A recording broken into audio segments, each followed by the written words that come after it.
Everyone, Jasper here from Heart, and we're back to a new Spyro review video. And today, hang on, let me get on my personal folder. And today, we are back on my Legend review, Spyro the Legend video. And we are going to be reviewing the sequel, The Legend of Spyro the Eternal Night, which is okay. Not really the best. Not really better than the first one. But anyway, let's get into it. So, we get a little flashback of this intro, basically of the end of the last game, when Spyro and Sparx save Cinder, and the Dark Master's spirit kind of soul goes into a volcano. And then Sparx wakes up Spyro, because it's night. He slept right in the exact same spot when he was looking outside at the end of the last game. And then Sparx and Spyro notice Cinder sneaking out. So we have to see what she's doing. So we have to sneak past the elders. So Cinder tells us that she can't stay here because, well, after all she's done, after all that she's done to put Spyro through, even though it wasn't her fault, she got to know it wasn't her fault. She was used by the Dark Master, right? She got to understand that it wasn't her fault.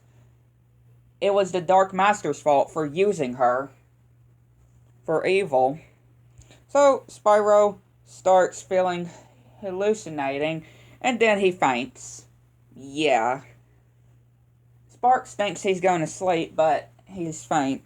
So Spyro goes into this dark, kind of misty void, and we hear some kind of voice.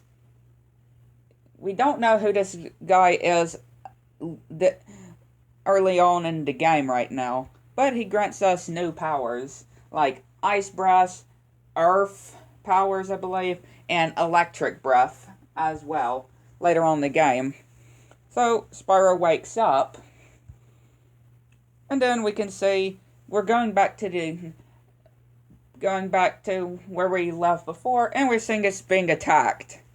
And we see Ignitus fighting them, and they just keep on coming. And then Spyro and Ignitus try to find Cinder, but Ignitus can't seem to find Cinder. And, of course, all the other elders are being afraid of the worst coming. So we go to this cool little island level. And there's a cool little reference from the original trilogy where Sparx eats a butterfly. Yeah, Sparx eats a butterfly. A nice little reference to the original trilogy, if I do say so myself, but he burps as well. And then we meet this weird captain guy, and then guess what? Spyro faints again. Yeah, while Sparx is being attacked. And we get the power of Ice Breath. And then we see this really weird looking villain, which this is the main villain of Eternal Night. So we make it to this tree, but it's not any tree because it turns into a monster. After we defeat the monster, that same thing comes, and we see these stupid annoying parrots that can't shut up when you want these parrots to shut up on here. And like I said, they're very aggravating.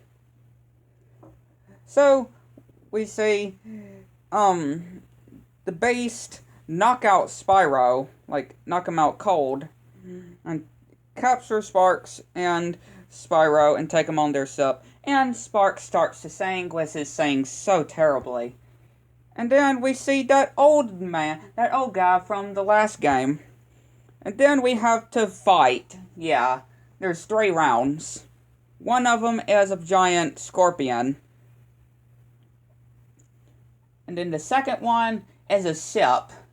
And then after, I believe we do the second round, guess what? Yup, you guessed it. Spyro faints again.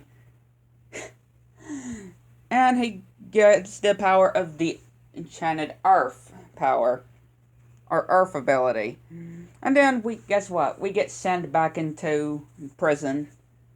And then we get released for a bonus round. And guess who it is? Cinder. And then the place is crumbling apart, so we have to escape. We help the old man and his relatives escape. Sparks and Spyro go into a treasure room. And then we see these stupid annoying parrots again. And then we have to fight them. We get rid of the main guy that they are on. And then they just start talking. And then Sparks does the hilarious punch to shut up these parrots. Thank you, Sparks. They really needed to... Those parrots needed to shut up. But they just couldn't. So, Spyro and Sparks are flying. And guess what? Spyro faints again. While falling all the way to the water. And then we see Cinder captured by the big man himself. And then we make it to a lair. We go through some puzzles. And then we go... And we have to leave Sparks because, well, we gotta go into a room where it actually shows Cinder, but it's not the real Cinder. And then Sparks finds what he thinks is a genie lamp. And then we see the Chronicler. Yes, that voice that we've seen, that we were in before, when Spyro faints, that guy talking to Spyro was the Chronicler. And he's the protector of time and basically has all the chapters of everything. And he tells us the story of the birth and stuff. And then, of course, a more eviler foe. And then we go to basically the base. We make it. And we have to defeat them. But Cinder is, of course, trying to defeat us, trying to kill us. But see... tells us to trick the big guy that he's really going to kill us, but when she charges to Spyro, she goes to him and basically she knocks him out. And then it is up to us to destroy him. And we see Dark Spyro. Yes. And then Dark Spyro does a giant kind of power and he turns the big guy into asses. And then we've managed to save the day. We've beated the villain.